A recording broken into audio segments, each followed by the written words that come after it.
6h44, de volta com o Manhã no Ar e as principais notícias dessa sexta-feira. E a Justiça Federal do Amazonas divulgou o resultado do primeiro leilão de bens apreendidos na Operação Aos Caminhos. O leilão foi em dezembro do ano passado e entre os bens já arrematados estão 8 carros de luxo e 2 lanchas. O valor total soma R$947 mil.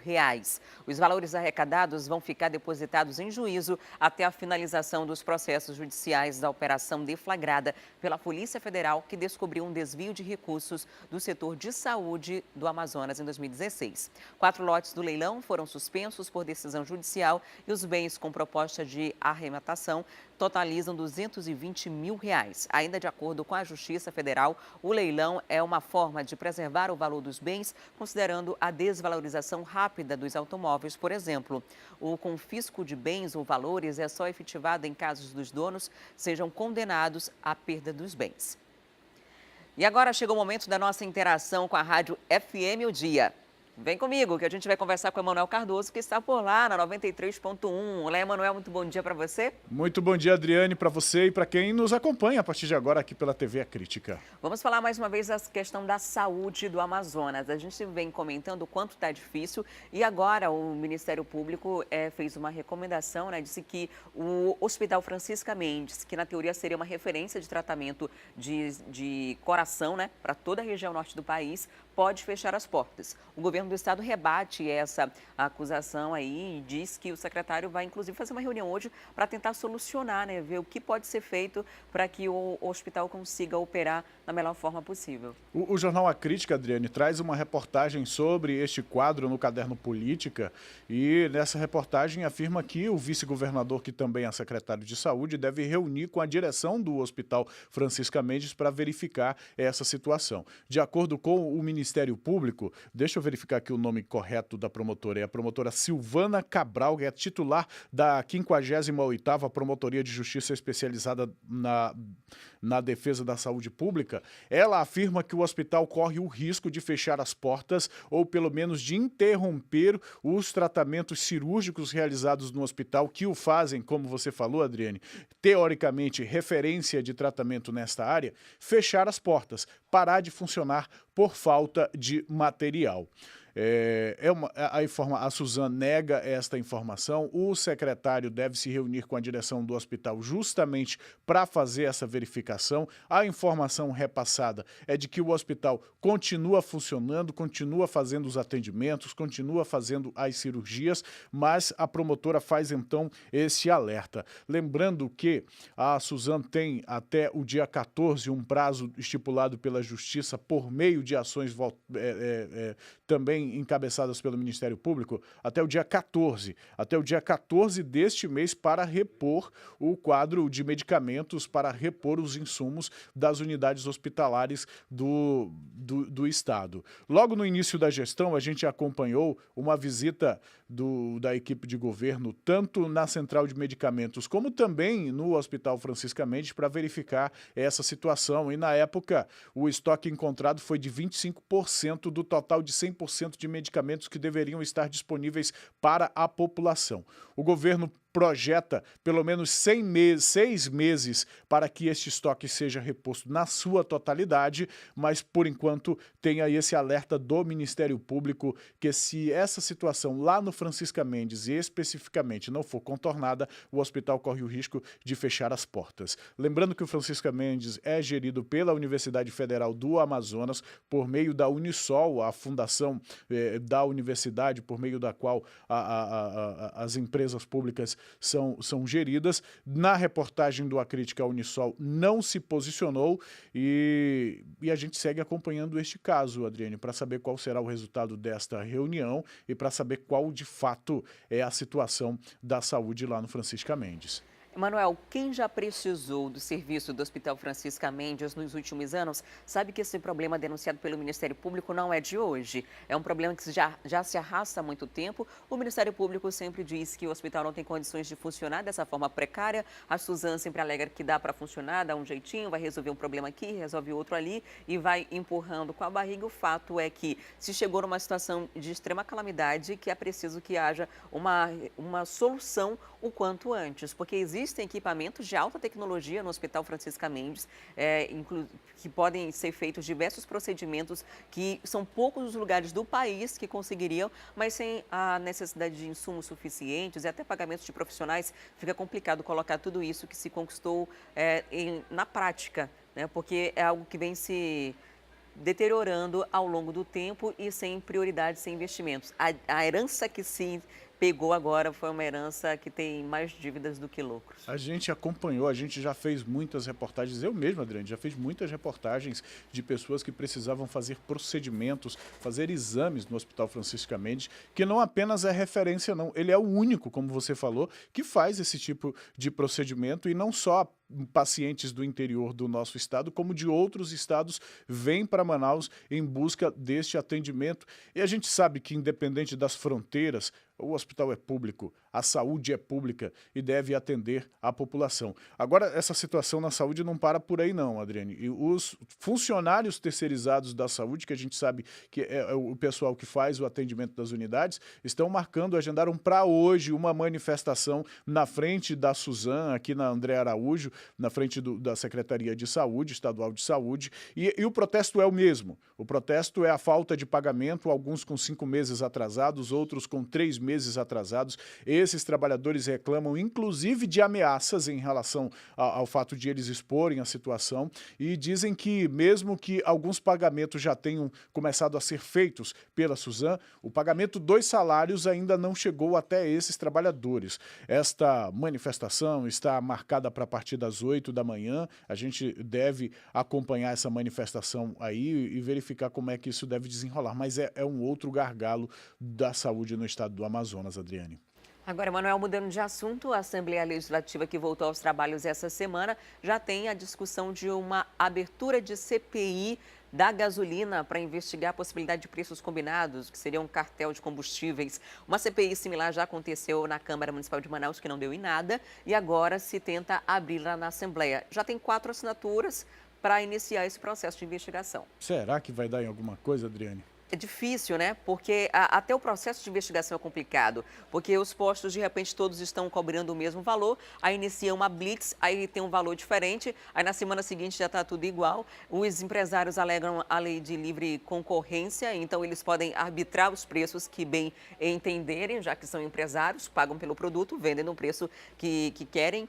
Enfim, lá na Câmara Municipal só se gastou dinheiro, né? Porque uma CPI custa em torno de R$200 mil e ela não é terminativa. O que se faz de levantamento ao longo dessa investigação é repassado para a polícia e para o Ministério Público, e esses órgãos responsáveis por fiscalização é que colocam isso na prática, né, e dão continuidade. Mas eles não precisam ser provocados por uma CPI. Os mesmos podem iniciar uma investigação sem a necessidade da movimentação de parlamentares nisso. Exato, pelo menos deveriam, né, Adriane? Porque é isso que um órgão de fiscalização faz. Durante o seu período de férias, por exemplo, enquanto você estava curtindo as suas merecidas férias, que a gente acompanha, pelo menos eu estive te acompanhando nas redes sociais, aconteceu um fenômeno interessante aqui em Manaus. A gasolina que era vendida nos postos de combustíveis a R$ 3,39 em alguns postos, alguns até mais barato do que isso, do dia para a noite, aumentou para R$ 4,49 e R$ 4,59, sem nenhum aumento ter sido anunciado pela Petrobras, sem nenhuma alteração que justificasse o aumento de cerca de R$ 1 em todos os postos da cidade. Pouquíssimos trabalharam, e aqueles que estavam com preço abaixo já tinham saído dos R$ 3,49, da média de R$ 3,49 para R$ 3,99. A explicação, na época, do sindicato que representa os donos de postos de combustíveis é que todos eles estavam num período de promoção, com uma reserva de combustível, e que essa promoção acabou. O que ele não conseguiu explicar é como que todos estavam com a mesma promoção e alteraram o preço exatamente no mesmo dia. Houve manifestações nas ruas da cidade, motoristas de aplicativos fizeram manifestações, a população reclamou e os preços começaram a reduzir para R$ 3,99 e hoje estamos de novo nos R$ 3,49. Essa CPI, então, pretende investigar essas coisas para ver se existe a possibilidade de cartel, né? É preciso da materialidade, é preciso que a investigação seja feita, mas a gente não consegue imaginar outra coisa, né, Adriane? Com com tanta situação. Não houve um ajuste de preços da Petrobras que justificasse isso. Que justificasse tanto o aumento quanto a redução. Todo mundo voltou para a promoção agora? Então, é livre comércio, existe o direito de livre comércio aí, mas a população precisa de uma referência de preços também. 4 deputados já assinaram essa coisa da CPI, outros 6 já pediram processo para verem se vão anuir ou não, se vão concordar ou não com essa CPI. E como você falou no início dessa conversa, é preciso de 8 assinaturas para que a CPI seja instaurada, Adriane. A única coisa que não muda nos postos é a palavra promoção. Independente do preço que estiver, está lá em cima, promoção. Obrigada, Emanuel, pela participação. Um excelente dia para você, bom fim de semana para os ouvintes também. E a gente se encontra na segunda-feira. Na segunda-feira a gente se vê por aqui, Adriane. Bom fim de semana para você também. Até lá. E por aqui a gente volta a falar dos casos da área policial. Pessoas que estavam numa lanchonete no Educandos foram alvo de assaltantes. No momento da fuga, um cliente armado chegou a atirar contra os bandidos que conseguiram escapar. Câmeras de vigilância registraram a ação. Uma coisa que assusta os cidadãos manauaras são 2 homens em uma moto. Isso porque essa história quase sempre termina em assalto, já que esse tipo de ação é frequente aqui na nossa cidade. E dessa vez foram 3 homens em 2 motos que estacionaram aqui na rua Amâncio de Miranda, no bairro Educandos, zona sul de Manaus. Eles estacionaram em frente a essa lanchonete para assaltar. Na hora da ação, o lanche estava bastante movimentado, mas isso não intimidou esses criminosos. As câmeras de segurança registraram toda a ação. Nas imagens é possível ver quando os homens chegam, um sozinho em uma moto e os outros 2 logo atrás em outra motocicleta. Imediatamente eles anunciam o assalto, passam de mesa em mesa pegando os pertences das vítimas. Quando eles terminam a ação, o homem de camisa branca saca uma arma e corre, atirando contra os criminosos que conseguiram fugir do local. De acordo com informações, agora a polícia investiga o caso para ver se consegue chegar nos homens que aparecem nas imagens. E vamos falar sobre um morador de rua com deficiência mental que foi violentamente estuprado no Novo Israel. Nossa equipe conseguiu conversar com o suspeito do crime. Ele alega que, sem saber, alguém colocou drogas na bebida e que sequer se lembra do que aconteceu. A vítima chegou a ser internada devido aos ferimentos. Anderson Carvalho, de 24 anos, foi preso pelos policiais civis do 18º Distrito Integrado de Polícia. Ele é acusado de estuprar um morador de rua de 47 anos. Foi relatado aqui para a gente na delegacia de polícia cerca de 4 dias depois, no momento em que a vítima teve alta do hospital, porque ela ficou internada em razão das lesões provocadas pelo autor durante 4 dias no Platão Araújo, com ação, por uma ação contundente, retal, muito grave. Né? Segundo, inclusive, atestou a nossa perícia. O IML já devolveu o laudo, pelo que eu, inclusive, agradeço a presteza na devolução das informações técnico-periciais que possibilitaram a viabilidade da prisão preventiva do infrator. Onde que estava esse criminoso no momento que vocês abordaram? Nós não tivemos dificuldade para poder prendê-lo efetivamente, porque ele estava em casa, normalmente sem oferecer nenhum tipo de perigo. Ele diz que não é criminoso, que nunca não tem passagem pela polícia, realmente não tem. Eu até acredito, mas não podemos de maneira nenhuma compactuar com uma ação desse tipo. E ele tem que ser submetido aos rigores da lei, porque praticou um crime gravíssimo contra uma pessoa que está sofrendo até hoje. Então, vai ser encaminhado à cadeia pública, da entrada no CDP e vai ficar à disposição da justiça respondendo pelo crime de estupro de vulnerável. Quem detectou que tinha acontecido algo com esse senhor aí de 47 anos? Na verdade, a vítima chegou ao local dos fatos porque ela é catadora de lata. Como lá é um mercadinho, um lanche, ele pediu ao proprietário: senhor, posso dormir aqui e tal, depois que eu acabar o serviço? Ele negou que tinha bebido. Tá, que tinha bebido antes, ele toma o resto das latinhas. Ele falou isso em depoimento, que tomava os restos das latinhas e perguntou se podia dormir lá. E o dono do bar autorizou, porque ele fazia isso costumeiramente, sem nenhum tipo de problema. Porque ele é conhecido, mora ali nas cercanias, a vítima. proprietário do bar deixou. E como o fato aconteceu de madrugada, o proprietário do bar não tomou conhecimento naquele momento. E, quando o proprietário do bar, do mercadinho, acordou, as pessoas da rua falaram, olha, aconteceu um crime aqui, aconteceu um estupro aqui. Tanto é que está sujo aqui de sangue, né? E a vítima foi levada pelo SAMU. E aí, quando ele foi puxar na câmera, no circuito dele de monitoramento, ele verificou o que aconteceu, entendeu? Sem saber, naquele primeiro momento, mais detalhes. A vítima, então, apareceu no local 4 dias depois, foi a ocasião em que ele falou, não, olha, o que aconteceu é muito grave, vamos à polícia. Veio na polícia e nós desencaminhamos as providências que culminaram, como eu falei, na prisão do infrator. O que aconteceu no dia que eu estava em peito de álcool, né? Colocaram droga na minha bebida, não lembro nada dos fatos.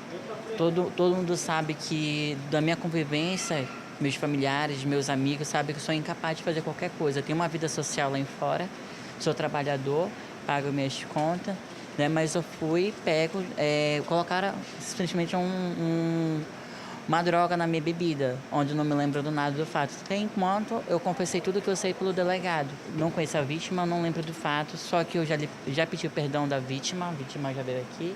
E quero pedir também perdão à empresa, né? A imprensa na frente de todo mundo.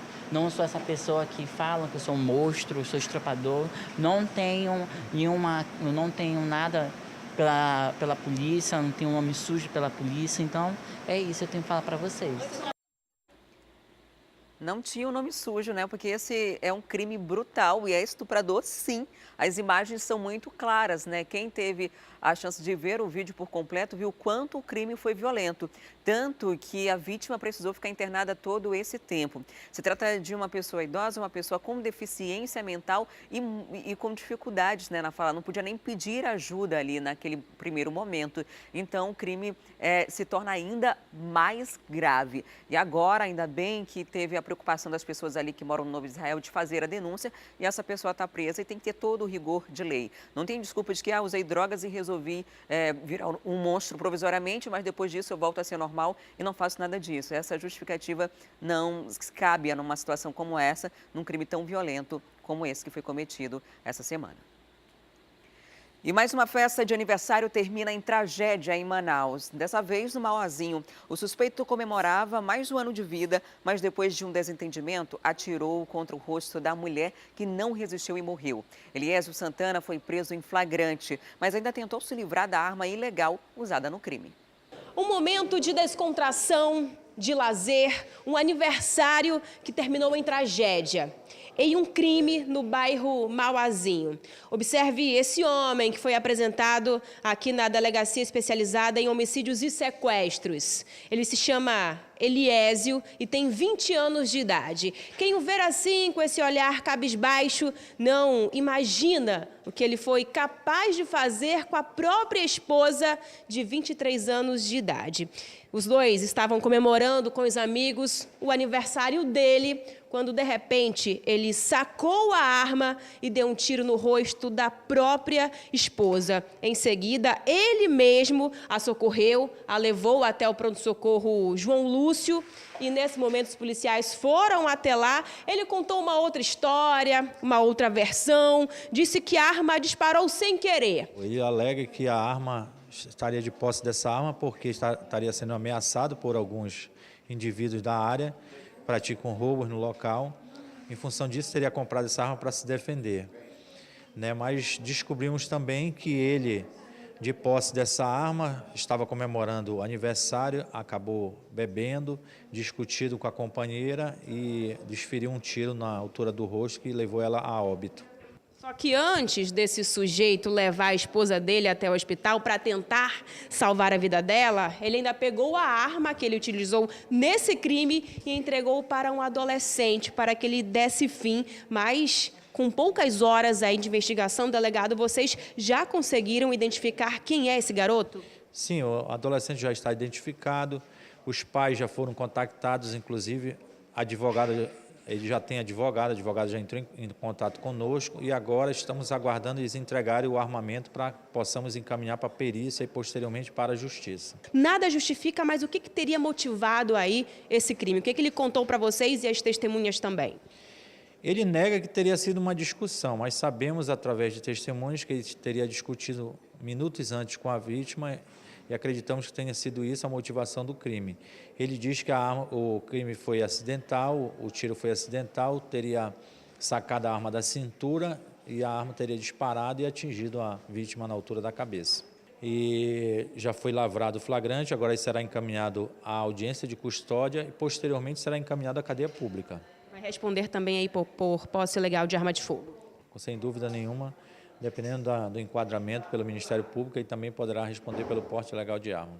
Muito obrigada, delegado, pelas informações. A imprensa conversou com esse sujeito, ele se demonstrou muito arrependido, mas aí já é tarde demais e agora ele vai direto para a cadeia. E o homem que trocou tiros com a polícia acabou morrendo no hospital. Sobre esse caso e outros eu converso ao vivo com o Fred Rocha. Vamos conversar com ele, portanto. Olá, Fred, muito bom dia. Esse rapaz que já foi identificado?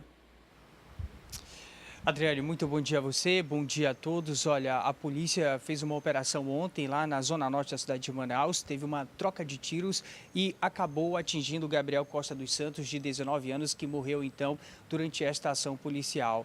Os investigadores da Delegacia Especializada em Roubos e Furtos de Veículos já estavam investigando, inclusive, os homens, porque eles são suspeitos de participação em uma tentativa de latrocínio que aconteceu no dia 17 de janeiro, no Parque das Nações, na zona norte aqui da cidade de Manaus. Na ocasião, uma funcionária de uma universidade particular aqui da cidade foi até o local, uma distribuidora, para comprar água. No momento em que ela estava lá, os dois suspeitos saíram do veículo e cometeram ali o crime. Ela não queria entregar a chave do veículo e, por isso, foi atingida com 2 tiros.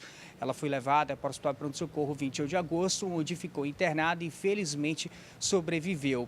Os bandidos conseguiram levar o veículo dela e, por isso, estavam sendo investigados. Foi o desdobramento, então, o que aconteceu ontem no conjunto Viver Melhor 2, na zona norte da cidade de Manaus. Inclusive, a polícia obteve a informação ontem mesmo de que os bandidos já tinham roubado outro carro. No momento, então, dessa troca de tiros, eles já tinham cometido mais um crime. Agora, a investigação vai continuar porque a polícia quer saber se tem mais pessoas envolvidas nesse caso.